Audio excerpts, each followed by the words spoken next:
माँ जी मुझे माफ कर दीजिए, मैं अंधी होने का ढोंग कर रही थी ताकि मुझे घर का काम ना करना पड़े। और दीदी तो जन्मजात अंधी है, उनकी वजह से ये सारी जिंदगी मैंने सफर किया है।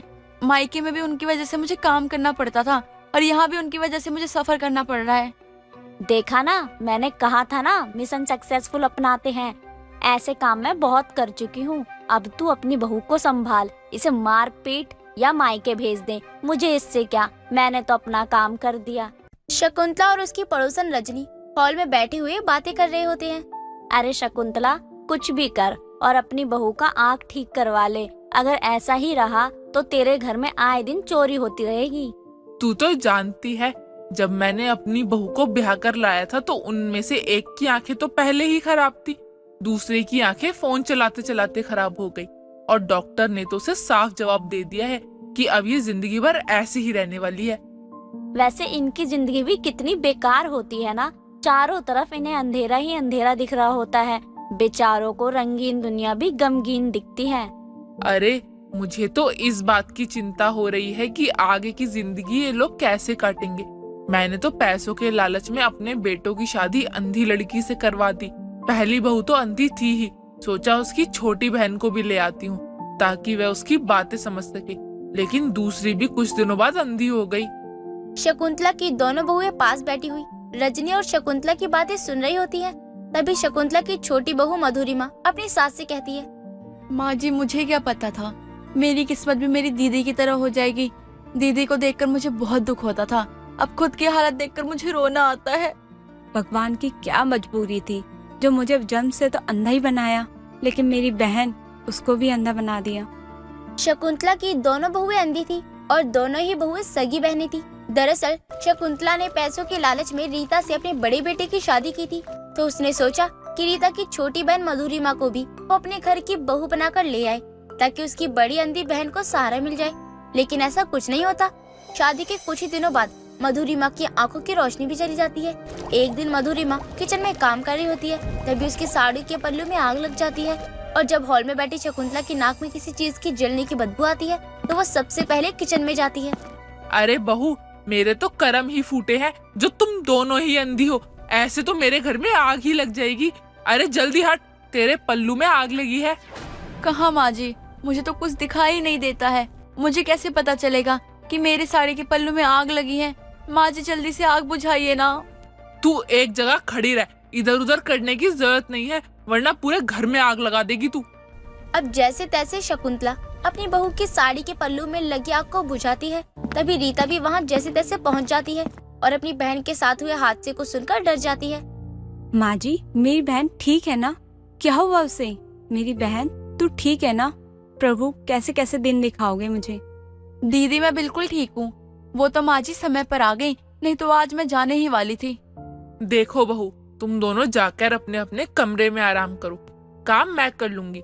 अब मेरी किस्मत में यही लिखा है तो उसमें मैं क्या कर सकती हूँ। माँ जी हमें भी दुख है कि भगवान ने हमारी आंखों की रोशनी छीन ली, लेकिन शायद भगवान की यही मर्जी है। शकुंतला अपनी बहुओं से अब काम करवाने से भी डरने लगी थी। ऐसे में शकुंतला दिन भर काम किया करती और शकुंतला की दोनों बहुएं आराम करती। एक रोज देर शाम शकुंतला की पड़ोसन रजनी का शकुंतला के घर आना होता है। अरे ओ शकुंतला, कहाँ है तू? आजकल दिखाई नहीं देती। कोई बात बुरी लगी तो आकर सुलझा लिया कर, ऐसे मुंह फुलाकर मत बैठा कर। रजनी जब शकुंतला के घर आती है तो वो देखती है कि शकुंतला हाथ में पोंछा लिए पोंछा लगा रही है और उसके बाल बिखरे हुए हैं और कपड़े गंदे हैं और उसकी हालत बद से भी बदतर हो चुकी है। मेरी हालत देखकर तुझे लगता है कि मैं 10 दिन से कहीं गई होंगी? तुझे पता भी है मेरे साथ इन 10 दिनों में क्या क्या हुआ है? अरे राम रे राम, यह कैसी हालत बना रखी है तूने अपनी? तेरी तबीयत तो ठीक है ना? और तेरी दोनों अंधी बहुएं कहाँ गई? अरे आहिस्ते बोल, सुन लेंगी तो कहेंगी मेरे अंधे होने का मजाक बना रहे हैं दोनों। अरे रजनी, तुझे क्या बताऊं, एक हफ्ते पहले अपनी साड़ी के पल्लू में किचन में खाना बनाते हुए छोटी बहू ने आग लगा ली थी। दूसरी बहू सीढ़ियों से गिरते गिरते सीधा नीचे चली आई। मैंने कहा मर मरा गई तो खाम का केस बन जाएगा कि पैसा लेकर अंधी बहू को मार डाला। तेरे बात में तो वजन है, बिल्कुल तेरी तरह। लेकिन एक बात कहूँ, तेरी बड़ी बहू की हरकतों से मुझे लगता है कि वह अंधी है, वह भी जन्मजात। लेकिन तेरी दूसरी छोटी बहू अंधी होने का नाटक कर रही है। यह तू मुझसे लिखवा कर रख ले। अरे नहीं नहीं, मैं नहीं मानती। डॉक्टर ने ही खुद कहा था कि अब मधुरिमा की आंखों की रोशनी नहीं लौट सकती, तो भला डॉक्टर कैसे झूठ बोल सकते हैं? देख, सब पैसों का खेल है। क्या पता पैसे देकर उस डॉक्टर से झूठ बुलवाया गया हो।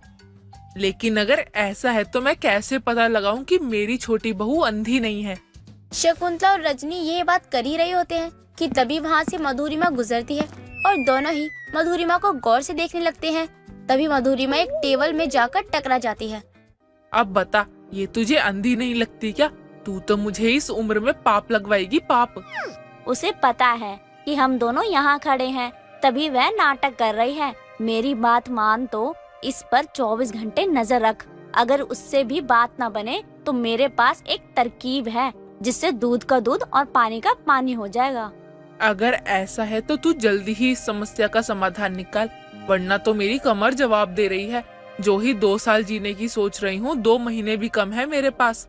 अब शकुंतला और रजनी दोनों ही मधुरिमा पर नजर बनाए रखते हैं, लेकिन उन्हें कुछ भी ऐसा नहीं मिलता जिससे ये पता चल सके कि वाकई मधुरिमा अंधी नहीं है और वह नाटक कर रही है। ऐसे ही करीब कई दिन बीत जाते हैं और शकुंतला अब रजनी से कहती है, देख लिया ना, मैंने तुझे कहा था ना, हम समय बर्बाद कर रहे हैं और कुछ भी नहीं है। अब तो भगवान मुझे खौलते हुए तेल में पकोड़े की तरह तलेगा। क्यों इतना पाप लगवा रही है इस उम्र में? 4 धाम तीर्थ यात्रा भी नहीं किया अभी तो मैंने, जो मेरे पाप धुल जाएं। मैंने कहा था ना, अगर नजर रखने से भी बात नहीं बनती है तो हम मिशन सक्सेसफुल अपनाएंगे, यानी आखिरी मिशन। देख, अभी तेरी बहू हॉल में बैठी हुई है, बस तू मेरा साथ दे। अब शकुंतला रजनी का साथ देते हुए किचन में उसके पीछे पीछे जाती है और वो देखती है कि रजनी किचन में सबसे बड़ा चाकू निकाल कर लाई है और हॉल की तरफ बढ़ रही है, जहाँ शकुंतला की छोटी बहू बैठी हुई थी। अरे तू मेरी बहू की जान लेने जा रही है? नहीं नहीं, ऐसा मैं तुझे नहीं करने दूंगी। शोर मत कर और चुपचाप मेरे साथ आ।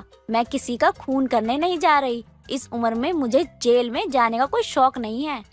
सोफे पर बैठी मधुरिमा और उसकी तरफ चाकू लिए बढ़ रही रजनी। ऐसा लग रहा होता है कि रजनी मधुरिमा के सीने पर चाकू से वार कर देगी और वह धीरे धीरे उसके नजदीक आ रही थी। लेकिन जैसे ही रजनी मधुरिमा के सीने के पास लेकर जाती है चाकू और उसे मारने ही वाली होती है, मधुरिमा जल्दी से उठ खड़ी होती है और अपनी सास के पैर पकड़कर रोने लगती है। माँ जी, मुझे माफ कर दीजिए।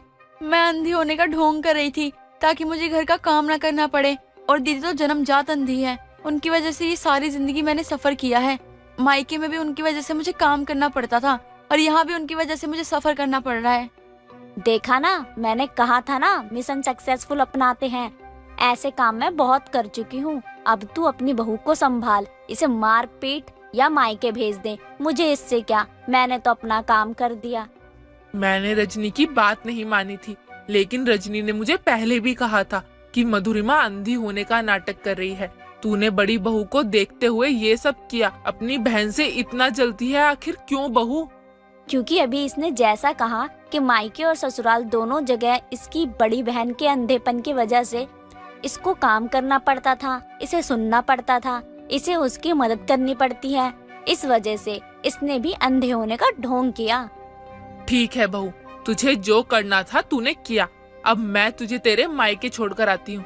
तेरे माँ बाप तेरी दूसरी शादी करवाएं या सारी जिंदगी तुझे घर पर बैठा के रखे, मुझे उससे कोई मतलब नहीं है। नहीं माँ जी, ऐसा मत करिए। मेरे माँ बाप जीते जी मर जाएंगे एक ब्याही बेटी को घर पर देखकर। मधुरिमा अपनी सास शकुंतला के पैरों में गिरकर बहुत रोती है, लेकिन रीता अपनी बहन का साथ देते हुए अपनी सास को मना लेती है और शकुंतला भी अपनी बड़ी बहू की बात मानकर मधुरिमा को एक आखिरी मौका दे ही देती है। अगर उसने फिर से ऐसी हरकत की तो इस बार वो अपनी छोटी बहू को बिना कुछ बोले घर से निकाल देगी। पायल गर्मा गर्म आलू की सब्जी और पूरी बनाकर डाइनिंग टेबल पर लगाती है।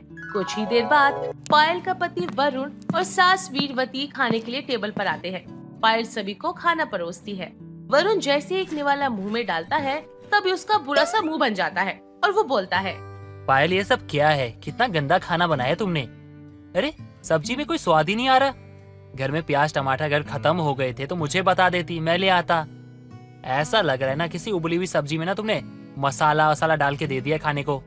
देखिए जी, आप तो जानते ही हो ना कि मुझे प्याज टमाटर नहीं पसंद है सब्जी में, इसलिए मैं नहीं डालती हूँ। बाकी मैंने सारे मसाले पूरे और अच्छे से डाले हैं। सब्जी में स्वाद तो है, मैंने बनाने के बाद चखी भी थी। अरे ये बिना टमाटर प्याज की सब्जी ना तुझे ही अच्छी लगती होगी बहू, हमें नहीं। तुझे कितनी बार समझाया है कि मेरे और मेरे बेटे के लिए प्याज टमाटर वाला तड़का लगाया कर। रोज ये गर्म पानी में सब्जियां डाल के हमें पकड़ा देती है। माँ जी, खाने का अनादर नहीं करते। अब जो बन गया है वो खा लीजिए, आगे से मैं ध्यान रखूंगी।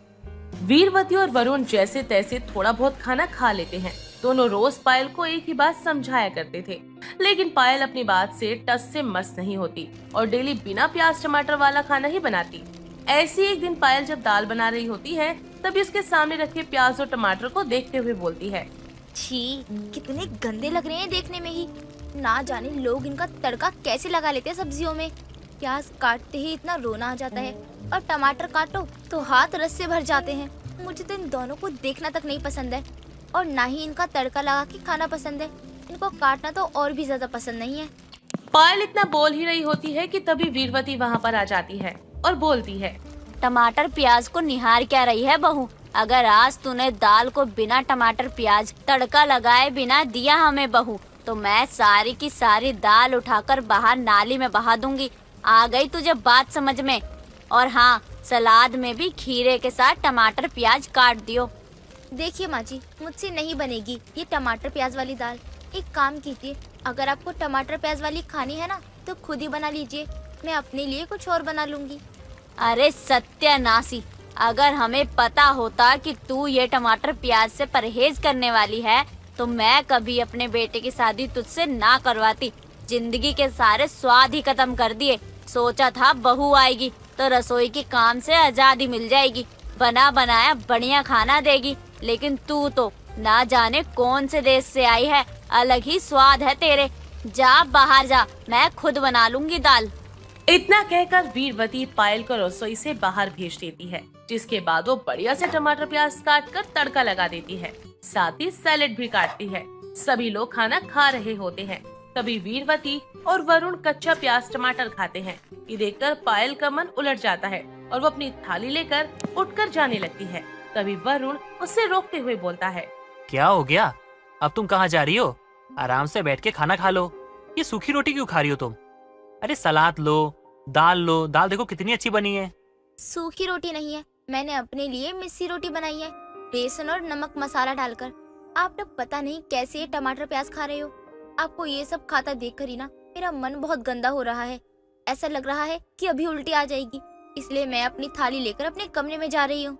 कमाल हो गया बहू, इतना तो कोई शाकाहारी मांसाहारी वाले से भी मुंह नहीं बनाता होगा जितना तू टमाटर प्याज वाली सब्जी से बना रही है। हद ही हो गई तेरी भी। जा यहाँ से, इससे पहले तू गंद फैलाकर हमारे खाने का भी मजा किरकिरा कर दे। पायल अपनी थाली उठाकर अपने कमरे में भाग जाती है और वॉशरूम में जाकर उल्टियाँ शुरू कर देती है। जब जब उसके घर में टमाटर प्याज वाला खाना बनता, उसका मन खराब हो जाया करता, जिस वजह से वीरवती और वरुण को भी पायल की तरह बिना टमाटर प्याज वाली सब्जियां ही खानी पड़ती। ऐसी एक दिन वरुण अपनी माँ से कहता है, माँ मैं सच बता रहा हूँ, अगर ऐसे ही चलता रहा ना तो धीरे धीरे आप और मैं बीमार हो जाएंगे और खाना खाना छोड़ देंगे। और इस पायल को समझा लो कुछ यार, बिना टमाटर प्याज के कौन खाना खाता है? ये कितना गंदा लगता है, अजीब सा लगता है। अगर ऐसी वो खाती रही ना तो बहुत ज्यादा बीमार पड़ जाएगी। ऐसे काम नहीं चलेगा, उसका कुछ तो करना होगा।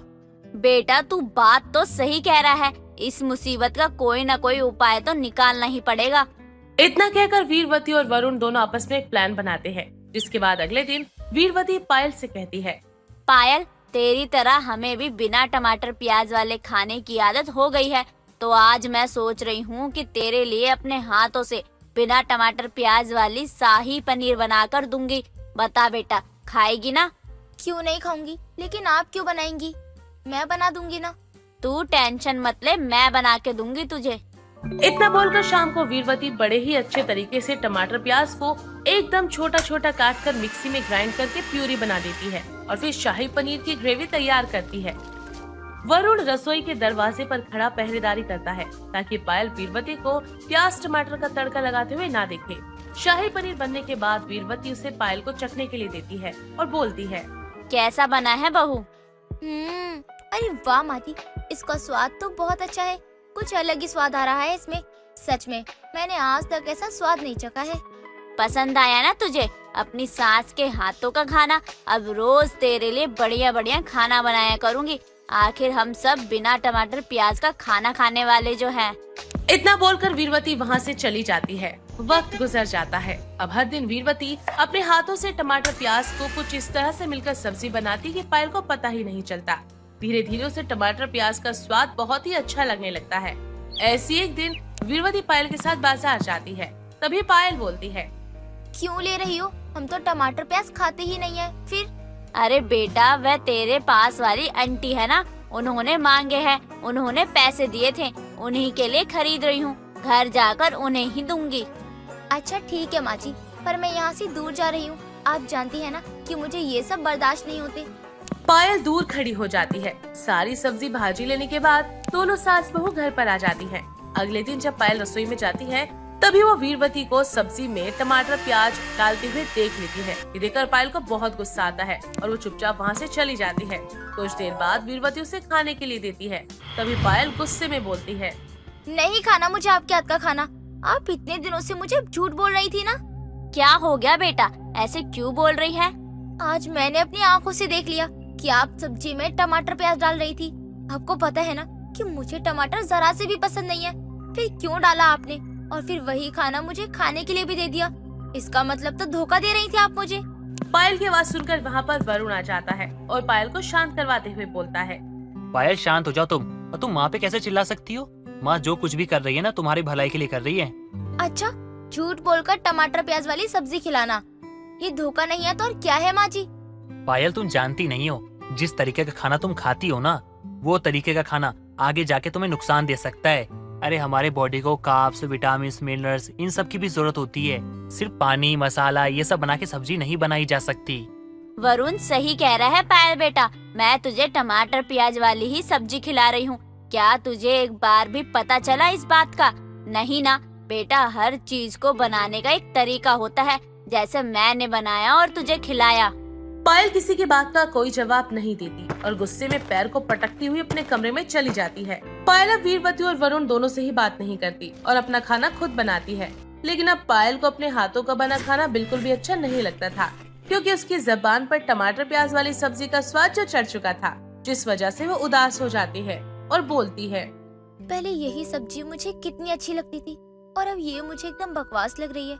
सासू माँ ने ना जाने कौन सा जादू कर दिया मुझ पर। अब मुझे तो टमाटर प्याज का तड़का लगाकर सब्जी बनाना ही नहीं आती। इतने दिनों से मैं उनसे बात भी नहीं कर रही हूँ। आखिर बोलूं भी तो किस मुंह से बोलूं कि मुझे उनके हाथों का खाना खाना है। भूख के मारे जान निकल रही है मेरी। पायल इतना बोल ही रही होती है कि तभी अपने हाथों में खाने की थाली लेते हुए वीरवती वहाँ जाती है और बोलती है, बेटा जो तेरा मुंह है उसी से तो बोलेगी ना। ये ले, पेट भर के खा ले। मुझे बहुत अच्छे से पता है कि अब तुझे बिना टमाटर प्याज का खाना एकदम उबला पानी लग रहा है। बेटा जैसे जिंदगी में सुख है दुख है, वैसे ही सब्जियों में स्वाद है, इसलिए सब कुछ चख लेना चाहिए। जब तक चखेंगे नहीं तब तक पता कैसे चलेगा कि अच्छा है या बुरा। इतना कहकर वीरवती पायल को अपने हाथों से खाना खिलाती है और धीरे धीरे वीरवती से टमाटर प्याज वाली सब्जी बनाना पायल सीख लेती है और हर दिन वरुण और वीरवती के लिए बढ़िया बढ़िया खाना बनाकर उन्हें खिलाने लगती है। उर्वशी थोड़ा मुंह फट किस्म की लड़की थी और शादी के बाद भी उसके स्वभाव में कोई परिवर्तन नहीं आया था। वो कुछ भी बोलने से पहले एक बार भी नहीं सोचती थी। एक दिन सुबह के समय उसके साथ माला अपने सर पर कपड़ा बांधे उसके पास रसोई में आती है। तभी उर्वशी उसे बोलती है, अरे माँ जी, आप रसोई में क्यों आ गई?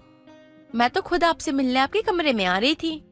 बहू, अगर मैं तेरे आने का इंतजार करती तो मुझे शाम तक इंतजार करना पड़ता और मुझे बहुत जोर से भूख लगी थी, मुझसे रहा नहीं जा रहा था। माँ जी, मैं तो आपसे ये पूछने आई थी कि खाने में क्या बनाऊं। मैं तो आलू के पराठे बनाने जा रही हूँ, दही के साथ आप खा लीजिएगा। बहू हमेशा पूरी पराठे के पीछे पड़ी रहती है, कभी इस बुढ़िया का भी ख्याल कर लिया कर। इस उम्र में मुझसे इतना तला भुजा खाना नहीं खाया जाएगा। माँ जी, आप तो हमेशा यही बोलती हैं, उसके बाद सबसे ज्यादा आप ही खाती हो। अगर ऐसी बात है तो आज मुझे तेरे आलू के पराठे नहीं खाने हैं। इन्हें तो अपने पास सिर्फ और मेरे लिए थोड़ा हल्के में मूंग दाल की खिचड़ी बना दे। माँ जी, अगर आपको मूंग दाल की खिचड़ी खानी थी तो आपको पहले बताना चाहिए था ना, क्योंकि जितनी भी मूंग दाल थी उसकी खिचड़ी बना के मैंने पहले ही खा ली है। आज मेरा कुछ हल्का खाने का मन था इसलिए। बहू 100 बेशरम मरे होंगे तब कहीं जाकर तू एक पैदा हुई होगी। यहाँ पर तेरी सास, तेरा पति सब भूखे बैठे हैं और एक तू है कि पहले ही अपनी पेट पूजा करके बैठी हुई है। माँ जी, इसमें बेशरम वाली क्या बात है? मुझे भूख लगी थी तो मैंने खा लिया। आपसे पूछा तो था, लेकिन आपने तो मना कर दिया कि मैं अभी नहीं खाऊंगी, तो मैंने आपके लिए बनाया ही नहीं। तो ठीक है, मेरे लिए जल्दी से मूंग दाल की खिचड़ी बनाकर कहीं से भी लेके आ। मुझे नहीं पता, दुकान जा और दाल लेकर आ। माँ जी, बाहर इतनी तेज धूप हो रही है, मैं कभी अपने मायके में दुकान पे सामान लेने नहीं गई हूँ, इसलिए मैं नहीं जाऊंगी। अगर आपको खाना है तो आप खुद दाल लेकर आइए। तुझे दिखाई नहीं दे रहा कि मेरे सर पर कपड़ा बंधा हुआ है? इसका मतलब मेरे सर में कितना दर्द हो रहा है। मैं इतनी तेज धूप में बाहर दाल लेने नहीं जाऊंगी। तू रख अपनी खिचड़ी अपने पास, मर गई मेरी भूख, नहीं चाहिए मुझे कोई खाना। माला इतना कहकर दोबारा अपना सर पकड़कर रसोई में से जाने लगती है। तभी उसका बेटा आशीष तैयार होकर ऑफिस जाने के लिए नीचे आ रहा होता है। वो अपनी माँ को सर पर कपड़ा बांधे हुए देखकर उन्हें बीच रास्ते में रोककर कहता है, क्या हुआ माँ, आपके सर में दर्द हो रहा है क्या? बेटा, सर पर इतना मोटा कपड़ा बांधे हुए देखकर भी तू मुझसे ये सवाल पूछ रहा है कि क्यों बांधा हुआ है? अरे मेरे सर में दर्द हो रहा है इसलिए बांधा हुआ है, मुझे कोई शौक थोड़ी है। अच्छा ठीक है माँ, मैं समझ गया कि आपके सर में दर्द हो रहा है, लेकिन आप इतने गुस्से में क्यों हो? आपको भूख लगी है क्या? क्योंकि जब भी आपको भूख लगती है ना, आप इतना ही गुस्सा करती हो। हाँ बेटा, मुझे बहुत जोर से भूख लगी है। मैंने सोचा कुछ खा लूंगी तो दवा खा लूंगी, लेकिन मेरे नसीब में तो खाना लिखा ही नहीं है। माँ, आप ऐसे क्यों बोल रही हो? उर्वशी को बोल दो, वो बना देगी। वह बना तो जब देगी ना, जब उस बेशरम बहू की रसोई में कुछ भी संपूर्ण होगा। सबके घर में लक्ष्मी आती है, लेकिन मेरे घर में ना जाने कौन आई है। जब से उसने रसोई संभालना शुरू किया है, तब से कोई भी सामान रसोई में पूरा नहीं पड़ता, फिर चाहे कितना भी ला दो। मैं कुछ समझा नहीं माँ, आप कहना क्या चाहती हो?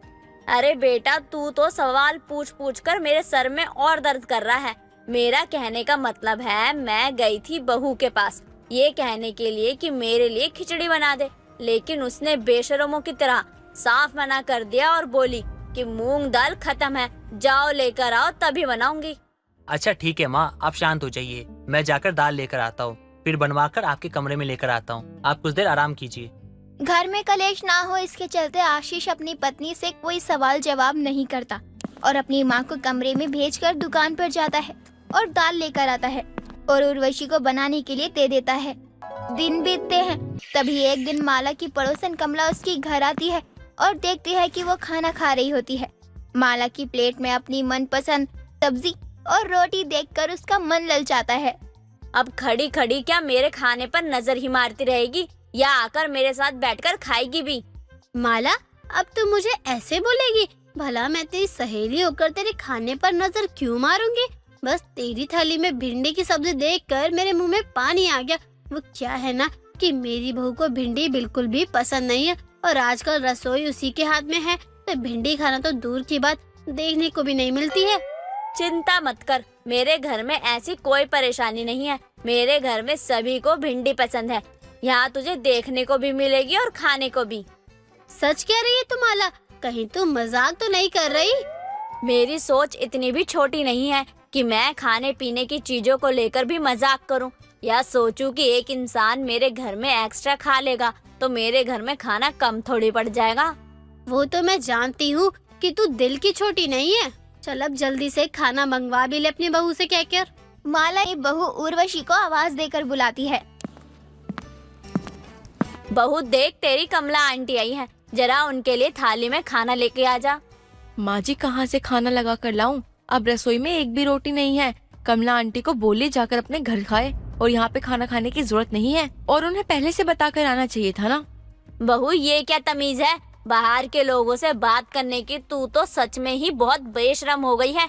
रसोई में तेरा राज हो गया है, इसका मतलब ये नहीं कि तू कुछ भी कर सकती है। अगर रसोई में रोटी खत्म हो गई है तो तू जाकर दोबारा बना ले। बेशर्मों की तरह मना क्यों कर रही है? क्योंकि माँ जी, मैं भी इंसान हूँ। मैं पूरी रसोई का काम करके सफाई कर बैठी हुई थी, अब आप बोल रही हैं कि मैं फिर से जाके रोटी बनाऊं? मुझसे नहीं होगा। अगर आपको इतना ही शौक लग रहा है तो आप खुद जाकर बना लीजिए। बहू, इसका मतलब तू रसोई में जाकर रोटी नहीं बनाएगी? माँ जी, और कौन सी भाषा में मना करूं? मैं नहीं बनाऊंगी। रहने दे माला, मेरी वजह से तू अपनी बहू से बहस मत कर। जब इतने दिन खाना नहीं खाया तो आज एक दिन नहीं खाऊंगी तो कोई बड़ी बात नहीं हो जाएगी। वैसे भी मेरी भिंडी खाने की आदत छूट गई है। चलो अपने घर चलती हूँ मैं। कमला इतना कहकर अपने घर चली जाती है, लेकिन माला को ये चीज अच्छी नहीं लगती, क्योंकि आज से पहले जब तक रसोई उसके हाथ में थी, कोई भी उसके घर से भूखा नहीं गया था। कमला को घर से बाहर निकलते ही आशीष उसे मिल जाता है और उससे बोलता है, अरे आंटी जी, आप वो भी इतनी रात को खाना खाकर घूमने आई हो या फिर खाना खाने आई हो? बेटा, आई तो खाना खाने ही थी, लेकिन खाना पीना तो नहीं मिला और बेइज्जती जरूर हो गई है। आज के बाद कभी तेरे घर खाना खाने नहीं आऊंगी। क्यों आंटी जी, ऐसा क्या हो गया? कोई बात है क्या? कुछ नहीं बेटा, जाने दे। कमला इतना कहकर अपने घर चली जाती है। आशीष घर के अंदर आता है और अपनी माँ को सारी बातें बताता है, जिसे सुनते ही माला आग बबूला होकर बोलती है, जिस रसोई में मेरी बहू जैसी बेशरम बहू का राज होगा, उस घर से कभी कोई भरपेट कैसे जा सकता है? इसने साफ साफ खाना देने से मना कर दिया तो बेचारी जाती नहीं तो और क्या करती। लेकिन अब बहुत हो गया, आज के बाद मैं इसे रसोई में जाने ही नहीं दूंगी। भगवान ने मुझे 2 हाथ दे रखे हैं, मैं खुद बना लूंगी। उस दिन के बाद से माला उर्वशी को रसोई में जाने की इजाजत नहीं देती है, बल्कि खुद ही सारी रसोई संभालने लगती है और इस तरह से उसकी बेशर्म बहू की रसोई हमेशा के लिए छूट जाती है। विनीता को हमेशा से ही खाने पीने का बड़ा शौक था। जंक फूड हो या फिर घर का बना हेल्दी फूड हो, वो कभी भी किसी चीज को मिस नहीं करती थी, सब कुछ खा लिया करती। लेकिन इतना खाने के बाद भी अगर किसी चीज की कमी थी तो वो थी विनीता का पतलापन, जिस वजह से लोग उसे अक्सर ही कुपोषित, सूखी, तिल्ली ऐसे नामों से बुलाया करते। ऐसी एक दिन विनीता मॉल में अपनी दोस्त काजल के साथ शॉपिंग कर रही होती है। तभी एक गाउन को देखकर विनीता बोलती है, यार काजल, ये गाउन देख, कितना ज्यादा सिंपल और स्टनिंग है ना। अगर ये मैं पहनूंगी तो कितना सुंदर लगेगा, और प्राइस भी कुछ ज्यादा नहीं है। ले लूं क्या इसको? तू और ये वाला गाउन पहनेगी? मजाक कर रही है क्या? मजाक की क्या बात है? बहन, पहन तो सकती है, लेकिन ये गाउन के लिए ना बॉडी भी होनी चाहिए थोड़ी। लेकिन तू खुद को तो देख यार, ऐसा लग रहा है जैसे चूसा हुआ आम कहीं फेंक दिया हो। तेरे लिए ना बच्चों के कपड़े भी छोटे करने पड़ते हैं, तब जाके तेरे को साइज फिट आता है। इतनी सुंदर गाउन को पहनकर क्यों तू बेइज्जती कर रही है? तेरी नहीं, गाउन की बेइज्जती। काजल की बातें सुनकर विनीता को बहुत बुरा लगता है, पर वो अपने कुपोषित शरीर यानी कि अपने पतलेपन का कोई भी हल नहीं निकाल पा रही थी। इस वजह से वो कुछ बोलती भी नहीं। कुछ देर शॉपिंग करने के बाद दोनों सहेलियां अपने अपने घर चले जाते हैं। विनीता का उदास चेहरा देखकर उसकी माँ सरोज बोलती है, क्या बात है बेटा, तू इतनी उदास क्यों है? किसी ने कुछ कहा क्या मेरी लाडो को? होना क्या है माँ, मैं इतना सब कुछ खाती हूँ, फिर भी मेरे शरीर को कुछ लगता ही नहीं। मेरे शरीर की हड्डियाँ देखो और ये नसें, कोई एक एक करके गिनती करना शुरू करे ना तो यूं ही गिन ले। माँ, इतना सब कुछ खाने के बाद भी ऐसी कुपोषित जैसी क्यों दिखती हूँ? जो कपड़ा पहनना चाहती हूँ वो मुझे फिट ही नहीं आता। ऊपर से जो लोग मेरा मजाक बनाते हैं वो अलग से। मेरी सहेली काजल ने भी आज मेरी मॉल में बेइज्जती कर दी। बेटा, लोगों की आंखों में मोतियाबिंद है, तो उनकी बातों पर ध्यान मत दे। तू अच्छे से खाती है, सबको पता है, और तेरे शरीर में ये चीज नहीं लग रही है तो इसमें तेरी क्या गलती है बेटा? तू लोगों की बातों को दिल पे मत लिया कर, सब ठीक हो जाएगा। इतना कहकर सरोज अपनी बेटी को आश्वासन तो दे देती है, लेकिन अंदर ही अंदर सरोज को भी अपनी बेटी के इस कुपोषित हालत को देखकर हमेशा ही चिंता हुआ करती, क्योंकि कुपोषित से दिखने की वजह से विनीता का कहीं पर रिश्ता भी नहीं हो पा रहा था। हर कोई उसका पतलापन देखकर उसे कुपोषित बोलकर ठुकरा दिया करता। बड़ी ही कोशिश के बाद सरोज अपनी बेटी का रिश्ता पवन नाम के एक लड़के से तय कर देती है। पवन की माँ सीमा जो अपने बेटे के साथ विनीता को देखने आती है तो वो बोलती है, जी, आपके घर में राशन की कमी है क्या, या फिर आपकी बेटी ज्यादातर व्रत ही रखे रहती है? इसको देखकर तो ऐसा लग रहा है जैसे इसने जन्मों से कुछ खाया ही नहीं है। क्या बात है बेटा, लगता है डाइटिंग शुरू तो की लेकिन बंद करना ही भूल गई। जी नहीं, ऐसी कोई बात नहीं है बहन जी, मेरी बेटी तो बहुत प्यारी है। ऐसी कोई फल सब्जी नहीं है जिसपे मेरी बेटी नाक चढ़ाए, सब कुछ खाती है, फिर भी ना जाने उसके शरीर में लगता क्यों नहीं है। आप बच्ची का शरीर मत देखिए, उसके गुण देखिए। क्या कहेंगे लोग कि एक कुपोषित बहू को उठा लाई बहू बनाकर, चलो इसके कुपोषितपन का फायदा उठाते हैं, मोटा दहेज मांग लेती हूँ, किसी तरह से तो फायदा हो जाए। जी ठीक है, हमें आपकी लड़की पसंद है अपने बेटे के लिए, लेकिन ऐसे रिश्तों को सफल बनाने के लिए थोड़ा दहेज तो बनता ही है। आप चिंता मत करिए, विनीता मेरी इकलौती बेटी है, मुझसे जितना होगा मैं उतना दूंगी। आखिरकार दहेज के बलबूते पर विनीता सीमा के घर की कुपोषित बहू बन जाती है। जो कोई भी विनीता को देखता वो सीमा को खूब सुनाया करता। ऐसी एक दिन सीमा की पड़ोसन झुमरी उनसे मिलने आती है। तभी विनीता उनके लिए चाय लेकर आती है। विनीता को देखकर झुमरी अपनी आंखों को बंद करती है और कभी खोलती है और फिर मसलते हुए बोलती है, सीमा बहन, ये क्या हो रहा है? ये तेरी बहू को, हाय हाय, ये घर में तो सब कुछ है, सुख है, शांति है, पैसा है, घर है, गाड़ी है, इतना अच्छा सुंदर बेटा है, तू खुद इतनी अच्छी सास है, और तेरी बहू का ऐसा हाल क्यों है? फिर इसे देखकर ऐसा लग रहा है कि जैसे आम की गुठली चूसकर फेंक दी हो और वो धूप में रखे रखे सूख गई हो। कितनी कुपोषित बहू है तेरी। अरे बहन जी, बस क्या ही बताऊं, पता नहीं कौन से मनहूस पल में मैं इस लड़की को अपने घर की बहू बना लाई और मैंने रिश्ते के लिए हाँ कर दिया। जब से ये मनहूस हमारे घर में आई है, मेरे कानों में तो दिन दोपहर बस कुपोषित कुपोषित यही चलता रहता है। अरे मायके भी खाती थी, ससुराल में भी खाती है, पता नहीं इसका खाया हुआ कहाँ ले जाती है, हमें तो कुछ समझ ही नहीं आता। अरे ऐसा ही हाल रहा ना तो बच्चा करने के टाइम ना इसको बहुत दिक्कत होगी। बच्चा पैदा करते समय पहले खुद में तो जान होनी चाहिए ना। अरे इसे देखकर लग रहा है ऐसा कि कोई भी इसको जोर का मुक्का मारेगा ना तो ये बर्दाश्त नहीं कर पाएगी, तो बच्चे वाला दर्द कैसे बर्दाश्त करेगी। झुमरी की ऐसी बातें सुनकर विनीता का मन बहुत दुखी होता है, पर बेचारी विनीता कहती भी तो क्या कहती, वो बिना कुछ बोले ही अपने कमरे में चली जाती। शादी के बाद से तो विनीता का हाल और भी ज्यादा बुरा हो गया था। लोगों के ताने और बातें सुनकर विनीता की हालत तो पहले से भी ज्यादा कमजोर हो गई थी। इन सब के बीच जब से विनीता शादी करके इस घर में आई थी, तब से पवन ने एक ही चीज को बारीकी से देखा था। विनीता जब भी कुछ थोड़ा सा खाती तो कुछ देर बाद ही बाथरूम चली जाती।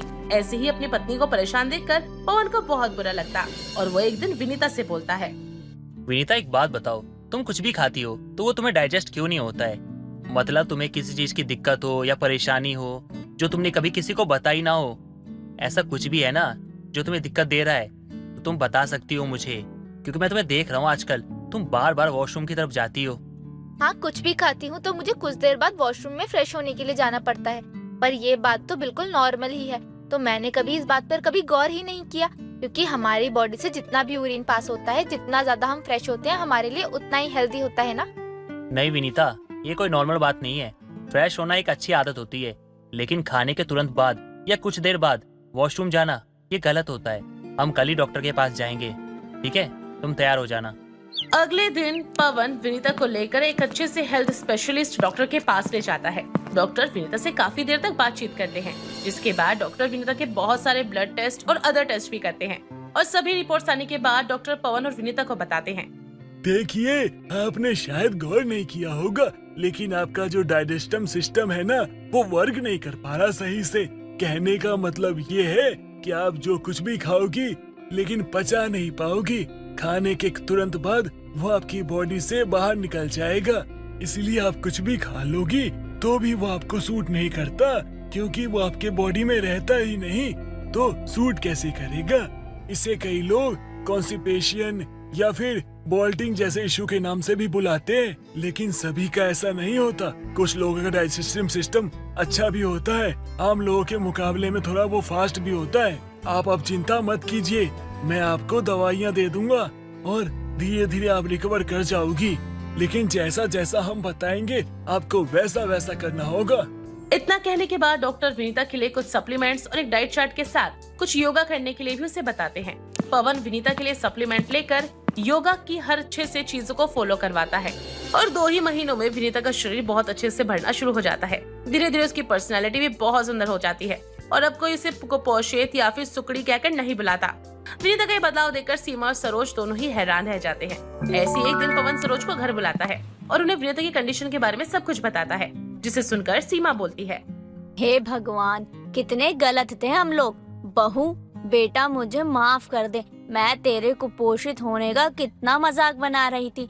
तेरी माँ से कितना दहेज भी ले लिया मैंने, जबकि मैंने एक बार भी ये नहीं सोचा कि जब लोग तुझे ताने देते होंगे, तुझे इतना बुरा भला कहते होंगे, तो तेरे दिल पर क्या बीतती होगी। मुझे माफ कर दे बेटा, मुझे नहीं पता था कि तुझे ऐसी कोई दिक्कत है। बेटा अगर ऐसी बात थी तो तूने कभी मुझसे कहा क्यों नहीं? मैं भी कितनी पागल हूँ ना, मैंने भी कभी तेरी किसी चीज पे ध्यान ही नहीं दिया। पर दामाद जी जैसा अच्छा जीवन साथी मिलने पे तो मुझे बहुत गर्व है। सच में बेटा, तेरा ये भरा भरा शरीर देखकर मुझे बहुत खुशी हुई है। माँ और माँ जी, आप तो बस ना और खुशी मनाओ, क्योंकि मेरे पास एक और खुशखबरी है। वो क्या है बेटा? वो बात ये है ना कि माँ आपकी बहू और माँ जी आपकी बेटी यानी कि विनीता माँ बनने वाली है, यानी कि आप नानी और आप दादी बनने वाली हो। पवन के मुंह से बात सुनकर सरोज और सीमा बहुत खुश होते हैं। सीमा अपनी बहू का खाने पीने से लेकर आराम तक का पूरा ध्यान रखती है और 9 महीने बाद विनीता एक हेल्दी बेबी को जन्म देती है, जो किसी भी एंगल से कुपोषण का शिकार बिल्कुल नहीं लगता। पायल और पूजा एक गरीब घर में जन्मी 2 बहनें थी। उनकी माँ चंदा मिट्टी के कुल्हड़ और मटके बनाकर शहर में बेचा करती, जिससे घर का दाना पानी चल रहा था। पायल और पूजा भी अपनी माँ के इस काम में मदद किया करती, जैसे कि नदी से मिट्टी लाना, तैयार हुए कच्चे कुल्हड़ और मटकों को रंग करना। ऐसी एक दिन सभी लोग खाना खा रहे होते हैं, तभी पायल बोलती है, माँ आखिर कब तक ऐसे ही कुल्हड़ और मटके बेच बेच कर घर चलाएंगी? ऐसा करने से घर बस चल रहा है, हम आगे नहीं बढ़ पा रहे। पायल दीदी सही कह रही है। माँ हम जानते हैं कि हम गरीब हैं, पर अब हम दोनों काम करने के लायक हो गए हैं। आप खुद ही सब कुछ कर लेती हैं। हमें ना शहर जाकर कुल्हड़ ना मटके कुछ भी बेचने नहीं देती। आप सब कुछ ही कर लेती हैं। ऐसा कब तक चलेगा? माँ घर को आगे बढ़ाने के लिए और अपने हालातों को सुधारने के लिए मुझे और प्रिया को घर से बाहर कमाई के लिए जाना ही होगा। बेटा कैसी बातें कर रही हो तुम दोनों? अभी तुम्हारी माँ जिंदा है। अरे लोग क्या कहेंगे कि चंदा अपनी 2 बेटियों को भी पाल ना सकी। माँ लोग क्या कहेंगे इस बात को सोचकर हम अपने घर में नहीं बैठ सकते। हमें कुछ ना कुछ तो करना ही होगा। माँ बस आप हमारा साथ देना। बेटा अगर ऐसी बात है तो ठीक है, मैं तुम्हारे साथ हूँ, लेकिन तुम दोनों करोगी क्या? बेटा गरीबी के चलते मैं तो तुम दोनों को ज्यादा पढ़ा भी नहीं पाई। वो हम सोच लेंगे कि हमें क्या करना है। आपने हमें इजाजत दी है, वही बड़ी बात है। ऐसे ही सभी लोग बातें करते रहते हैं। कुछ ही दिन यूं ही गुजर जाते हैं। प्रिया और चंदा को समझ नहीं आता कि आखिर वो करे तो क्या करे। ऐसी एक शाम प्रिया अपने और पायल के लिए चाय बनाकर लाती है और बोलती है, पायल दीदी आपने कुछ सोचा है कि क्या करेंगे? माँ की इजाजत तो ले ली है काम करने की, लेकिन अभी तक हमें कोई काम नहीं मिला। माँ लोगों के घर में साफ सफाई करने का काम कभी करने नहीं देंगी हमें। हमें कुछ ऐसा करना होगा कि हमारे पैसे भी कम लगे और हमारा फायदा भी हो। प्रिया इतना बोल ही रही होती है, तभी पायल की नजर भट्टी में पक रहे कुल्हड़ के ऊपर जाती है। पायल एक नजर कुल्हड़ को देखती रहती है और दूसरी नजर हाथ में लिए चाय के कप को देखती है और उसके मुंह से एक लफ्ज निकलता है, कुल्हड़ वाली चाय। क्या कहा दीदी? कुल्हड़ वाली चाय? हाँ कुल्हड़ वाली चाय। तुम एक बात सोचो प्रिया, माँ शहर जाकर इतने कुल्हड़ बेचती हैं। अमीर लोगों के पास क्या अच्छी कांच की क्रॉकरी नहीं होगी, फिर भी वो मिट्टी के कुल्हड़ खरीदते हैं। क्यों? चाय पीने के लिए ना। क्यों ना हम दोनों गरीब बहनें भी कुल्हड़ वाली चाय का ही व्यापार शुरू करें। हमें कुल्हड़ बनाने भी आते हैं, पकाने भी आते हैं, और सबसे बड़ी बात ये है कि इस काम से माँ को भी कोई दिक्कत नहीं होगी।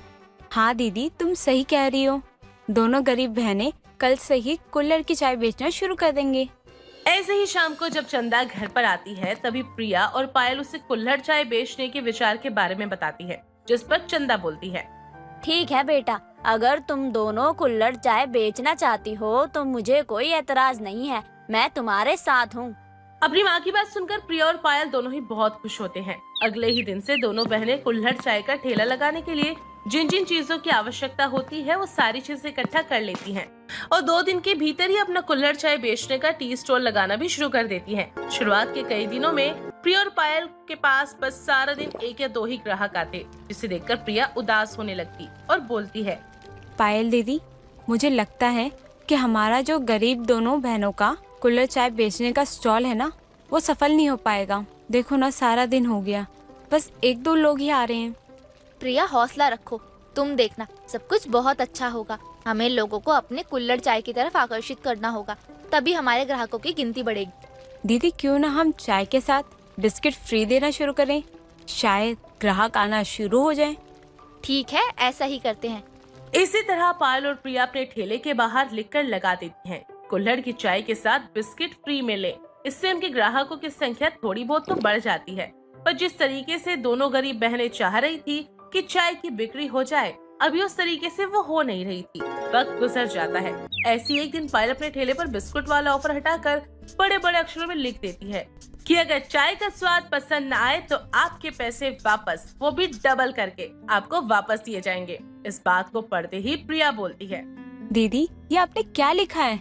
हमारी तो कमाई हो नहीं रही है, और किसी को चाय अच्छी लगी और उसे जानबूझकर बुराई की तो हम फंस जाएंगे। दीदी प्रिया, तू चिंता मत कर। दुनिया बुरी है, लेकिन इतनी भी बुरी नहीं है।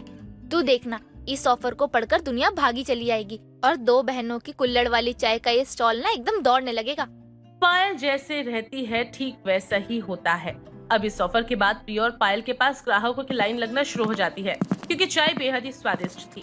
इस वजह से दोनों की अच्छी खासी बिक्री भी होने लगती है। ऐसे एक दिन समीर नाम का एक लड़का उनके स्टॉल पर आता है और उनसे बोलता है, मैडम जरा एक कप चाय देना। जी हाँ, अभी देती हूँ, आप बैठिए। प्रिया समीर को एक कप चाय दे देती है। समीर चाय पढ़ते पढ़ते प्रिया के लिखे हुए ऑफर को पढ़ता है और धीरे से बोलता है, ये क्या लिखा है? अगर चाय अच्छी ना लगे तो पैसे वापस। जरा मैडम इधर आइए। हाँ जी, कहिए। मुझे आपकी चाय बिल्कुल भी अच्छी नहीं लगी। आप मुझे मेरे पैसे वापस दे दीजिए। आपकी चाय में बिल्कुल भी स्वाद नहीं है, सच बता रहा हूँ एकदम। जल्दी से आप मेरे पैसे डबल करके वापस दे दीजिए। कोई दिक्कत नहीं है, मैं अभी आपके पैसे वापस देती हूँ। इतना कहकर पायल अपने ठेले के गल्ले से समीर को पैसे देने के लिए पैसे निकालती है और पैसों के साथ साथ पायल समीर को एक बिस्किट देते हुए बोलती है, ये लीजिए आपके पैसे और ये बिस्किट खा लीजिए। ये बिस्कुट किस खुशी में मैडम? बिस्किट इस खुशी में कि चाय का स्वाद आपको अच्छा नहीं लगा, तो आपके मुंह का स्वाद भी खराब हो गया होगा ना, बस इसीलिए। पायल की मासूम सी बातें सुनकर समीर मुस्कुराने लगता है और बोलता है, सॉरी मैडम, मैं मजाक कर रहा था कि जो आपने लिखा है उसे पूरा करती हो या नहीं। मुझे डबल करके पैसे नहीं चाहिए। ये कुल्हड़ वाली चाय आपकी बहुत ही मस्त है, मजा आ गया पी के। इतना कहकर समीर वहाँ से चला जाता है। दूर खड़ी प्रिया सब कुछ देख रही होती है और पायल के पास जाकर उससे कहती है, पायल दीदी ये कोई पागल था क्या? इतना अजीब इंसान, कैसे कैसे लोग होते हैं दुनिया में। आज के बाद ये दोबारा आए ना, इसकी चाय में चीनी की जगह ना नमक डाल देना। दोनों बहनें अब अपना काम करती हैं और दो गरीब बहनों का कुल्हड़ वाला चाय का ठेला बहुत ही अच्छा चलने लगता है। समीर भी किसी न किसी बहाने उस ठेले पर आता जाता रहता और चाय पीने के बहाने पायल से खूब बातें किया करता। एक दिन समीर पायल से बोलता है, पायल मेरी बात मानो, तुम ये जो कुल्हड़ वाली चाय बनाती हो ना, इसमें तुम और भी चीजें कर सकती हो, जैसे तंदूरी चाय, गुलाबी चाय, जिसमें तुम कलर डाल के देना। ये तुम्हें बनाना बहुत आसान होगा और मुझे पक्का यकीन है तुम बहुत अच्छे से बना लोगी। बना तो मैं लूंगी, पर अभी मेरे पास इतनी लागत लगाने के लिए धन जमा नहीं हुआ। अभी तो बस थोड़ा थोड़ा ही जुड़ना शुरू हुआ है। मैं तुम्हारी मदद करूंगा ना, और आज क्या, मैं तो लाइफ टाइम तुम्हारी मदद करूंगा, क्योंकि मैं तुमसे क्या? कुछ नहीं, बस तुम तैयारी करो। मैं तुम्हें अलग अलग चाय बनाने की सारी रेसिपी दे दूंगा। उन सबको कुल्हड़ में डाल के सर्व करना। जो खर्चा आएगा वो मैं करूंगा, तुम बाद में मुझे पैसे वापस दे देना। इतना कहकर समीर वहाँ से चला जाता है। तभी प्रिया अपनी बहन से बोलती है, दीदी मुझे तो ये लड़का ज्यादा ही मेहरबान लग रहा है। ये लड़का चाय के बिल के साथ साथ आपको दिल भी दे चुका है।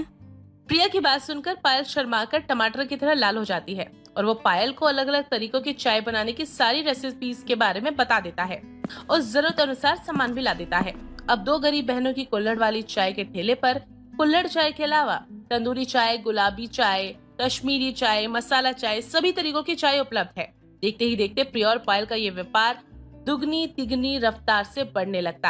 अब उनका छोटा सा टी स्टॉल एक रेस्टोरेंट में बदल जाता है, जहाँ पर अलग अलग तरीके की चाय सर्व की जाती है। इस बात का शुक्रिया अदा करने के लिए प्रिया और पायल समीर को घर पर खाने के लिए बुलाते हैं। तब समीर चंदा से बोलता है, देखिए आंटी जी, मुझे किसी तरह का थैंक यू नहीं चाहिए, बस एक बात और मैं वही कहना चाहता हूँ कि मैं आपकी बेटी से बहुत प्यार करता हूँ और मैं चाहता हूँ इन दो गरीब बहनों के कुल्हड़ के चाय बेचने में मैं उनका साथी बन जाऊँ। आप अपनी बड़ी बेटी से मेरी शादी करवा दीजिए, वरना मेरा दिल टूट जाएगा।